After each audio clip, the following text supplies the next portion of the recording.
인생이라는 사막을 넘어서는 법이라는 큰 주제 아래 이제 오늘 말씀을 나누도록 하겠습니다. 여러분 함께 따라할까? 날마다 주님과 동행하라. 날마다 주님과 동행하라. 자, 이 날마다 주님과 동행하라 라는 말씀 가운데서 우리는 오늘 어떻게 살아야 하는지를 생각해야 되는데요.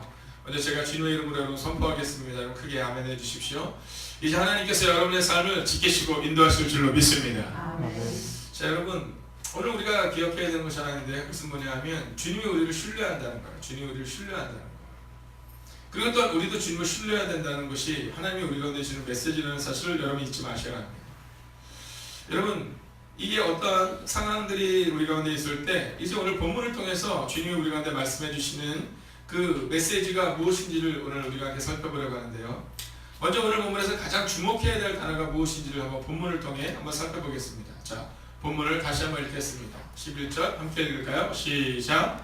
그 후에 예수께서 나인이란 성으로 가시되 제자와 많은 무리가 동행하더니. 아멘. 자, 이제 여기서 어떤 단어가 제일 중요하냐라고 물어보면 종종 뭐 다른 것들을 찾을 때가 있지만 사실 이 문장에서 제일 중요한 단어는 뭐냐면 예수께서라는 단어입니다. 예수께서. 자, 오늘 우리가 흔히 하는 착각 중에 뭐냐 하면 우리의 주인공이 누구냐라고 물었을 때 그 우리의 주인공을 우리가 우리라고 생각할 때가 참 많다라는 겁니다. 근데 오늘 성경은 뭐라고 말하고 있냐면 우리의 인생의 주인공이 누구냐면 바로 예수님이시다라는 사실을 말해주고 있는 겁니다. 우리가 이번 한 주간도 잊지 말아야 될 사실이 있는데 그것은 바로 우리 삶의 주인공이 오직 예수님이라는 사실이 되어야 한다는 겁니다. 오늘 우리가 읽으면서 이제 누가복음 7장 11절부터 17절까지의 말씀을 이번 한 주간 살펴보게 될 텐데요. 과연 이 사건을 살펴보면서 우리가 무엇에 주목해야 되냐? 만약 예수라는 단어를 잃어버리면 그리고 그것은 설교가 아니라는 겁니다. 예수라는 단어를 잃어버리면 우리는 그리스도인이 아니라는 겁니다. 나인성의 과부의 아픔의 문제가 나인성의 과부가 너무 불쌍해서 그 불쌍함 때문에 취업을 받았다는 게 아니라는 거예요. 나인성의 과부의 문제가 해결받을 수 있었던 건 그 자리에 그리스도 예수가 계셨기 때문이라는 겁니다. 여러분 뽕나무에 올라간 삭개오의 열심 때문에 삭개오가 예수 그리스도의 가족이 되었던 것이 아니라 바로 그 자리에 예수님이 계셨기 때문이라는 사실을 잊지 말아야 한다는 겁니다. 다윗의 자손 예수여라고 외쳤던 그 당시 바디메오의 열심, 바디메오의 간절함이 바디메오를 고친 것이 아니라 그 자리에 그리스도 예수가 계셨기 때문이라는 그 가장 중요한 진리를 기억하고 오늘 우리가 말씀을 보아야 한다는 겁니다. 날마다 예수님만 바라보는 믿음이 우리 가운데 있어야 되는 이유가 여기에 있는 겁니다.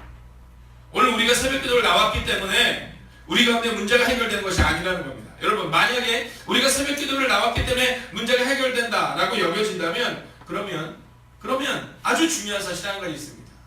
오늘 이 새벽의 시간에도 여러분 많은 샤머니즘적인 믿음을 가진 사람들이 아침에 일어나자마자 이 성황당 앞에서 또는 뭐 신상 앞에서 또는 불교에 가서 다 절하고 있거든요. 근데 그들 가운데 능력이 나타나지 못한 이유가 어디 있습니까? 그것은 바로 가장 중요한 것이 그리스도 예수님께 있다는 믿음이 있어야 한다는 겁니다. 그리고 나서 그 이후에 우리의 믿음을 점검해 봐야 한다는 것이죠. 여러분 주님보다 앞서는 것이 있어서는 안 된다는 사실 잊지 마셔야 합니다. 내 인생에 있어서 가장 중요한 분은 주님이시고 그리고 주님 이후에 내 삶이 있어야 된다는 겁니다. 여러분이 오늘 받은 그 큐티책에 보면 이제 어제 내용이 그런 내용이 나옵니다. 이제 에디슨은요 어렸을 때 공부를 못해서 이제 학교를 제대로 졸업하지 못했다는 내용이 나옵니다. 여러분이 아는 것처럼 처칠은요 그가 얼마나 이 달변가였는지를 말해주고 있거든요. 근데 그는 사실은 이 말을 좀 더듬는 사람이었어요. 또한 그는 초등학교 때 학습 지진아의 특수반에 있었던 그런 아이였다는 겁니다. 여러분 우리가 잘 아는 것처럼 이 아인슈타인은요 천재 중에 천재라고 말하지만 그가 어렸을 때는 그를 정신지체하러 볼 정도로 그는 뭔가가 정리되지 않았던 사람이라는 겁니다. 근데 이 세 사람의 공통적인 특징이 있는데 그것이 뭐냐면 끊임없는 노력과 끊임없는 발전을 바라보았다는 것입니다. 여러분 그리고 또한 중요한 것이 한 가지가 거기는 빠져있죠. 이들 가운데는 바로 그리스도 예수를 믿는 그 가정 가운데서 자라는 은혜가 있었다는 겁니다. 여러분 우리의 노력, 우리의 모든 것이 있어야 합니다. 그러나 그보다 가장 중요한 첫 번째 스텝은 뭐냐면 바로 예수께서라는 표현에 주목하셔야 한다는 겁니다. 여러분 이제 어떤 사건을 보든지 우리가 이제 큐티를 통해서 나아갈 때마다 우리가 종종 하는 오류 중에 하나는 뭐냐면 이 큐티 가운데 주인공을 찾는다는 거예요. 근데 그 주인공이 주님이 아니라 가끔은 삭개오일 수 있고, 가끔은 바디메일 수 있고, 가끔은 나의 인생의 과거일 수 있다는 겁니다. 아닙니다. 그들은 조연일 뿐이에요. 사랑하신 여러분, 오직 주인은 그리스도 예수심을 믿으시기 바랍니다. 그런데 중요한 것이 있죠. 그럼 우리에게는 어떻게 되느냐는 겁니다. 우리도 마찬가지예요. 우리도 그 장로님이 너무 열심히 하는 걸 보니까, 그 권사님의 기도를 보니까, 그 집사님의 상황을 보니까라고 하지만, 그것이 아니라 하나님께서 그 장로님 가운데, 권사님 가운데, 집사님 가운데 임하셨다는 그 분명한 믿음이 있어야 한다는 거예요. 그리고 나서 그들의 믿음을 볼 수 있어야 한다는 겁니다. 만약 우리가 자꾸만 그리스도 예수가 아니라 열심에 주목하여 보고, 우리가 자꾸만 그리스도 예수가 아니라 상황에 주목했다 나아가다 보면 예수님을 잃어버리게 된다는 거예요. 자, 이 부분에서 두 번째로 우리가 보아야 되는 것은 뭐냐면 그 후에라는 단어입니다. 그 후에. 자, 여러분, 그 후에라는 단어에서 그 이전의 사건이 나오고 있습니다. 자, 그 이전의 사건이 무엇일까요? 여러분, 그 이전의 사건은 우리가 성경을 읽지는 않겠지만 이제 누가복음 7장 1절부터 10절까지의 말씀을 보면 백부장의 믿음에 대한 얘기가 나오고 있습니다. 자, 오늘날 이 백부장이 사랑하는 종이 병드는 거예요. 백부장이 사랑하는 종이 병들어서 그 병든 자에 대한 이야기를 듣는데, 이제 그를 향해서 어떤 사람들이 이렇게 말하는 겁니다. 유대인의 장로 몇 사람이 예수께 보내오셔서 그 종을 구해주소서라고 말해요. 여러분, 백부장이 구해달라고 한 게 아닙니다. 성경을 자세히 보면 누가복음 7장에는 뭐라고 그랬거든요. 백부장이 구해달라고 말한 것이 아니라 그 주변에 있는 사람들이 이 백부장의 삶을 보고 백부장의 삶이 회당을 지어주고 정말 우리들을 위해서 열심히 사는 이 백부장의 이 종을 고쳐달라고 말합니다. 예수님이 종을 고쳐 쭉 갑니다. 근데 백부장이 한 사람을 보내요. 한 사람을 보내서 뭐라 했냐면 예수님께 이렇게 말하는 거예요. 예수님, 내 집에 오지 마세요. 내 집에 오지 마세요. 내가 주님이 내게 들어오는 것을 감당하지 못할 것 같아요 라고 말하는 겁니다. 여러분, 믿음이라는 게 무엇이냐? 여기 있다는 거예요. 우리는 주님을 끌어다 쓰려고 하잖아요. 우리가 기도할 때 주님이 주인공이 되어서 주님께 무언가를 간구하는 것보다 종종 우리는 주님을 끌어다 쓰잖아요. 주님, 내 문제를 해결해 주세요. 여러분, 우리의 기도의 목적이 어디에 있어요? 오늘 이 예배의 목적이 어디에 있는 겁니까? 오늘 이 예배의 목적은 하나님을 영화롭게 하는 데 있는데, 근데 우리는요, 예전 어른들의 속담이면 그런 말 있잖아요. 여러분, 잿밥에 더 눈이 멀었다는 표현이 있는 것처럼 우리가 오늘 어떠한 마음으로 예배를 드려야 되냐면 예수님께 영광을 돌리기 위하여, 하나님의 이름을 높이기 위하여 예배를 드려야 되는데, 우리는요, 오직 우리의 관심 가운데는 이제 예배가 끝나고 우리가 기도할 때 어떤 응답이 있을까에 주목할 때가 있다는 겁니다. 여러분, 이 백부장은 그렇지 않았어요. 백부장은 주님이 우리 집 가운데 오셔서 우리 집에서 어떤 영광이 나타날까가 아니라 내 집에 들어오시를 감당하지 못했다는 거예요. 이게 바로 신적 병해가는 겁니다. 여러분, 왜 백부장에게 놀라운 믿음이 나타나느냐? 그에게는요, 정말 예수님이 어떤 분이신 걸 믿었다는 거예요. 그리고 또한 그걸 뭐라고 말하지 압니까? 내가 주님께 나아가지도 못하겠습니다라고 말합니다. 여러분, 주님이 우리 집에 들어오는 것뿐만 아니라 내가 주님께 나아가는 것도 감당하지 못할 거라는 거예요. 여러분, 오늘 예배를 때 그 마음으로 나왔냐는 거예요. 아니, 오늘 월요일인데 한번 오늘 첫 예배를 드리고 나가야지라는 마음으로 나오셨습니까? 아니면 정말 내가 주님께 나오기에 정말 내가 주님만을 생각하기만 해도 내가 감동 가운데 왔는지 여러분 기억하셔야 한다는 겁니다. 오늘 그 후에는 바로 그런 깊은 의미가 담겨 있는 겁니다. 자, 그리고도 더 중요한 것이 있어요. 그것은 뭐냐면 그 백부장의 그 믿음을 보시고 주님이 뭐라고 말씀하시면 내가 이만한 믿음을 보지 못했다는 거예요. 여러분, 백부장의 믿음이 어떤 믿음입니까? 뭐 주님 앞에 나아가서 뭐 간구하는 믿음입니까? 주님이 내 집에 들어온 것들을 감당하지 못하고 주님 앞에 나아가지도 못하겠다는 믿음이에요. 여러분, 주님은 보지도 않았다는 거예요. 근데 주님은 뭐라고 말씀하시냐면 내가 온 땅에서 이만한 믿음을 보지 못했다는 거예요. 할렐루야. 여러분, 이게 믿음이라는 겁니다. 주님을 우리 집으로 끌어들여서, 주님을 우리 가정으로 끌어들여서, 주님을 끌어들여서 우리가 영광을 취하겠다는 것이 아니라 오직 주님의 방법이 없다는 거예요. 여러분, 어린아이가 엄마 하면 방법이 없다가 엥 울잖아요. 그게 믿음인 거예요. 여러분, 애가 엥 울잖아요. 내 기저귀 갈아달라고. 여러분, 그게 기도인 거예요. 여러분, 우리 가운데 나의 열심이, 나의 열정적인 믿음이 능력으로 나타난다는 것이 아니라, 나의 열정적인 믿음이 아니라 하나님을 바라보는 그 열정적인 믿음이, 예수님을 바라보는 그 열정적인 믿음으로 우리가 바뀌어 나가야 한다는 거예요. 여러분, 그리고 이제 이 성경은 그 후에라는 단어를 통해서 우리가 어떤 의미를 주고 있느냐면 함께 따라할까요? 기적은 반복되어야 한다. 기적은 반복되어야 한다. 할렐루야. 아멘. 여러분 백부장의 그 기적이 오늘 기록되고 있는데 그것을 끝나지 않고 그 후에 또 예수께서 나인성에서 또 다른 기적을 준비하고 계셨다라는 겁니다. 어저께 목창대회 축제를 통해서 하나님의 큰 은혜가 우리 가운데 있었죠. 네, 제가 보니까 아동부도 어저께 그 달란트 시장을 하는데요. 애들이 막 완전 풍성해요. 근데 장로님 저는 어떤 마음이 들었냐면 우리 어른들도 달란트 시장을 하면 어떨까 하는 마음이 듭니다. 그래서 올해 6월 18일 이제 다음 주에 우리가 비전을 선포하는데요. 한번 6개월 정도 우리가 준비를 해서 뭐 어른들 달란트 시장이라고 해서 뭐 어른들이 뭐 선물에 그렇게 뭐 아주 크게 저거하지는 않지만 그러나 그 작은 천국 있잖아요. 작은 천국 상급을 한번 경험해보면 좋겠다. 그래서 주일 예배를 참석하는 사람들은 전도하는 사람들 몇 달한테 이렇게 해서 아동부한테 좀 힌트를 얻어서 우리가 한번 12월 31일 날은 마지막 예배를 드릴 때 예배로 딱 끝나는 게 아니라 축제로 한번 드리면 좋겠다 하는 마음이 들더라고요. 자, 아동부로부터 시작하여 중고등부 또 청년부 또 장년부에 이르기까지 어저께 하나님의 은혜 안에 거하는 일이 있었습니다. 여러분, 그런데 이 그 후에 라는 단어를 주목해야 되는 이유가 어디 있느냐 하면 어저께 하나님의 은혜가 있었어요. 그리고 나서 끝나는 것이 아니라 바로 오늘 이 새벽부터 함께 따라갈까 새로운 시작이 반복되는 역사가 우리 가운데 일어날 것입니다. 할렐루야. 여러분 사실 어느 날이 제일 중요해요? 오늘이 제일 중요해요. 자, 어저께 왔던 사람들을 향해서 오늘 기도하는 이 기도가 제일 중요하고 이번 한 주간이 제일 중요해요. 여러분 어제도 제가 문자를 받으니까 어저께 새 신자들이 왔잖아요. 어저께 제가 오후 예배가 없이 진행을 했잖아요. 그랬더니 끝나고 나서 어떤 분들은 사진이 잠깐만 8장이었어요. 8장이 8장이 쭉 왔는데 그 새 신자들과 함께 막 한 내용인데요. 참 이게 신기하죠. 이 젊은 청년들이 이 사진을 보냈는데 어제 처음 본 거예요. 어제 네.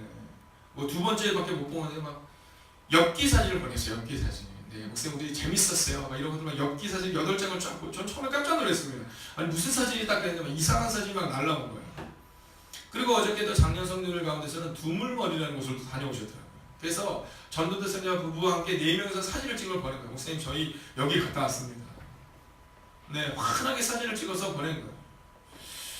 여러분 어제가 끝이 아니라는 거예요. 어제 이제 사람이 많이 왔으니까 끝나겠지가 아니라 이제 과연 그들을 향해서 우리가 어떻게 반복적으로 지속적으로 그들을 섬기고 그리고 그들에게 복음을 전하고 그리고 그들이 그리스도 예수를 만나는 데까지 우리가 거해야 하느냐는 거예요. 2주 전에 저희 교회에 오셨던 양남이 집사님 한 분이 또 있으시잖아요. 어저께 제 방에 잠깐 들어오셨는데 굉장히 적극적이세요. 네. 어저께 등록하셨어요? 어제도 저한테 그러시는 거예요. 목사님 아직 딴 사람 다 등록하는데 왜 저는 등록 카드가 없냐고 등록해야겠다고 막 그러는 거예요. 제가 그랬거든요. 우리 과정 끝나고 하시면 됩니다. 이번 주 수요일 날 6시 40분에 우리가 이제 첫 번째 그분과 함께 여러분이 다 진행했던 유일한 보좌 예수 그리스도 5주 과정을 진행하게 돼요. 여러분 어쩌면 우리 가운데 있어서 가장 중요한 것은 그냥 그 후에라는 단어에 주목하셔야 돼요.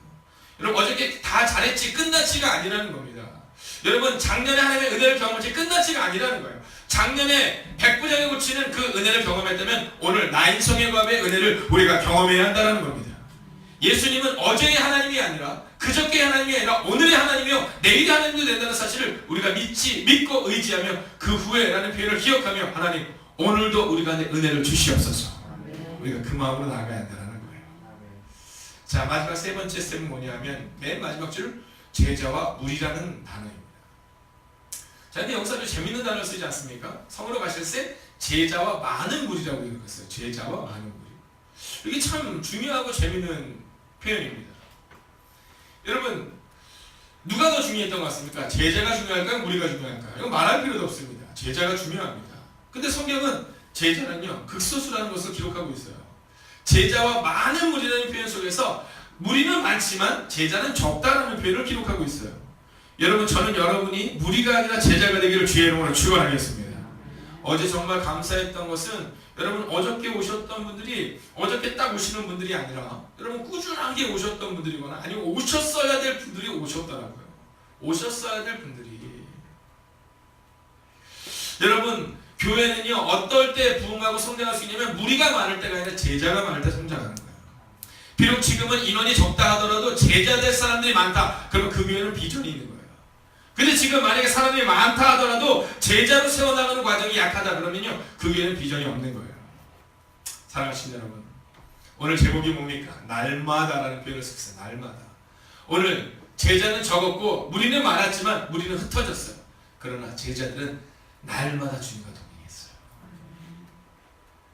여러분, 오늘 본문에 나오고 있는 제자와 많은 무리가 주님과 동행했다라고 기록하고 있지만 거기에 숨겨진 것이 하나 있어요. 그것은 뭐냐면 그 많은 무리들은 흩어졌고 여기 동행이라는 단어에 합당한 삶을 살았던 사람들은 바로 제자들이었다라는 거예요. 여러분, 지금 컴퓨터를 끌 때마다 모든 컴퓨터에 깔려져 있는 게 있습니다. 물론 요즘에는 약간씩 다른 것들도 쓰긴 하지만 이 MS라는 거죠. 여러분, 마이크로소프트의 빌 게이츠라는 회장이 얼마 전에 이런 얘기를 했습니다. 나는 매일 아침 눈 뜨는 순간마다 혁신을 생각한다. 혁신을 생각한다. 여러분, 세계 인류 기업이에요. 초인류 기업이에요. 여러분, 우리나라를 다 합쳐도 여러분 따라하기가 어려운 기업 중에 하나라고 말할 정도예요. 근데 그 마이크로소프트사의 빌 게이츠는 뭐라냐면 나는 아침에 눈을 뜰 때마다 혁신을 생각한다는 거예요. 여러분, 우리가 생각해 볼 때 우리와 그 사람은 상관이 없어요. 우리와 그 사람과는 비교할 수가 없어요. 근데 작은 기업, 한 50명씩 하는 기업을 가진 사람들도 50명쯤 되면 만족한다니까요. 근데 이 사람은 뭐냐면 나는 날마다 혁신을 생각하는데 그분이 이런 얘기를 했어요. 잘못하면 우리도 1년 안에 망할 수 있다. 그래서 나는 날마다 혁신을 생각한다는 거예요. 여러분, 이 빌 게이츠라는 회장이 1년에 한 차례에서 두 차례 넘으면 14일 정도를 어떤 시간을 갖냐면 통나무로 들어간대요. 여러분, 우리가 기도를 해서 통나무로 들어가서 거기서 깊은 생각을 한대요. 왜냐하면 1년 안에 우리 회사가 망할 수 있도록 믿기 때문이라는 거예요. 그 얘기는 뭐냐면 내가 오늘 혁신을 해 나간다면 날마다 변화해 나가고 날마다 성장해 나간다면 우리는 더 큰 기업으로 더 위대한 기업으로 나갈 수 있는 믿음을 가지고 있다는 거예요. 제가 좋아하는 기업 중에 하나가 도요타라는 기업입니다. 물론 저는 뭐 일본 제품을 쓰거나 하지는 않습니다. 그러나 이 도요타라는 기업을 좋아하는 이유가 제가 10년 전에 이 도요타에 대한 연구를 통해서 제가 사역을 했는데요. 그때 제가 청년부 사역을 할 때 이 도요타의 혁신이라는 주제를 가지고 이제 청년들과 나누었던 적이 있습니다. 자, 청년 지체들 몇 명과 함께 이 혁신이라는 단어를 나누면서 이 도요타에 대해서 연구를 시켰어요. 누구에게는 뭘 시키고 그래서 한 팀에게는 이 도요타를 시켰는데 그 도요타의 그 혁신에 대한 것이 제일 가장 많이 남아있었어요. 여러분, 이 도요타의 특징이 뭐냐면 날마다 혁신입니다. 날마다 혁신. 자, 어떤 일도 있었냐면 신차를 출시를 했는데 1년 만에 70만 대를 팔기로 했어요. 1년 만에 계획을 세우기를. 자, 5명의 부사장들이 계획을 세웠는데 1년 만에 70만 대의 이 자동차를 팔기로 했는데, 근데 문제는 뭐냐면 3년 만에 70만 대를 팔기로 했는데 문제는 단 1년 만에 70만 대를 팔기로 했다는 거예요. 우리 같으면 어떻게 됩니까? 상을 줘야 돼요, 말아야 돼요? 네, 상을 줘야 되죠. 왜냐면 70만 대를 3년 만에 팔기로 했는데 1년 만에 팔아 치웠으니까. 근데 5명의 부사장이 해임됐답니다. 첫째는 뭐였냐면 계획을 분명히 세우지 않았다는 거예요. 막연한 계획을 세웠다는 거예요. 우리의 품질에 대한 자신감을 가지고 자, 이 정도면 70만 대 1년 만에 팔 수 있습니다라고 했어야 되는데 막연하게 3년이라는 계획을 세웠고, 그리고 1년 만에 팔리긴 했지만 그 일로 인해서 이 물건을 제때 공급하지 못했기 때문에 이런 많은 불량들이 있었다는 거죠. 그리고 가장 중요한 게 뭔지 아십니까? 5명의 부사장이 있다 보니까 같이 협력하지 못하고 자기 자신만 생각하다 보니까 분명한 계획이 나오지 못했기 때문에 이 5명을 해임했다는 거예요. 그러면서 그 기업에서 내걸었던 기치가 있습니다. 바로 그것은 뭐냐면 매일의 혁신이었다는 겁니다. 매일의 혁신. 여러분, 저는요 교회가 잘 된다고 생각하지만 그러나 만약 목사에게 문제가 있다면 목사는 언제든지 그 목사의 직을 잠깐 내려놓아야 된다고 생각합니다. 그것이 잠깐이든 여러분 영원일 수 있다 하더라도 내려놓아야 된다고 생각해요. 저는 장로님도 마찬가지라고 생각합니다. 저는 기획위원도 마찬가지라고 생각해요. 기획위원도 있어야 될 자리에 있지 못하고 장로님이 계셔야 될 자리에 계시지 못하고 목사가 있어야 될 자리에 있지 못하면 여러분 그때 우리는 우리의 모습을 돌아봐야 한다고 생각해요. 우리 전도사님이 이번에 원래 작년에 수련목 시험을 봤어야 돼요. 근데 제가 권면했어요. 다른 교회로 가라. 내가 볼 때 내 목회의 양심으로는 당신은 아직 수련목을 할 만한 그런 자질이 있다고 난 보지 않는다. 그동안 열심히 살았지만 우리 교회의 가치를 볼 때, 내가 목회자 가치를 볼 때 당신은 아직 수련목을 할 만한 가치가 되지 못한다고 나는 생각한다. 그러나 옆에 있는 큰 교회로 가면 거기서는 언제든지 수련목을 지금 기대하고 바라고 있기 때문에 거기로 가도 된다라고 얘기했어요. 그리고 올해 제가 처음 얘기했습니다. 이제 수련목을 봐야겠다 이렇게 얘기했어요. 여러분, 있어야 될 자리에 있고 해야 될 사람이 하는 순간에 여러분 교회가 성장하고 그리고 바로 설 수 있다고 저는 믿어 의심치 않습니다. 여러분, 목회자도 저는 그렇게 살아야 된다고 생각해요. 저를 향해서도 마찬가지입니다. 여러분, 종종 왜 이렇게 권사가 된 것이 어렵냐고, 집사가 된 것이 어렵냐고, 기회교회에 대한 가치가 높냐고 말하지만 여러분 그렇지 않아요. 여러분, 기회교원이 돼도 장로가 돼도 제대로 못하는 분들이 너무 많거든요. 여태까지 했던 대로 하겠다는 마음이 너무 많거든요. 그렇지 않아요. 여러분, 혁신입니다. 혁신. 사랑하시는 여러분, 날마다 주님과 동행하라. 저는 우리 교회가 무리가 많은 교회가 되지 않기를 원합니다. 저는 우리 교회는 많은 무리가 아니라 제자가, 적더라도 강한 제자가 바로 세워져야 한다고 생각합니다. 그리고 그 일을 위해서 필요한 것은 오늘도 주님과 함께 묵묵히 살아가는 그 하루를 살아가는 것입니다. 사랑하시는 여러분, 수많은 무리가 아니라 오늘 주님과 함께 죽어줄 수 있는 교회를 향해 주님의 나라를 위해 헌신할 수 있는 그 제자가 되시기를 주의 이름으로 축원하겠습니다. 기도하겠습니다. 살아계신 아버지 하나님, 오늘도 제자가 되기를 소원합니다.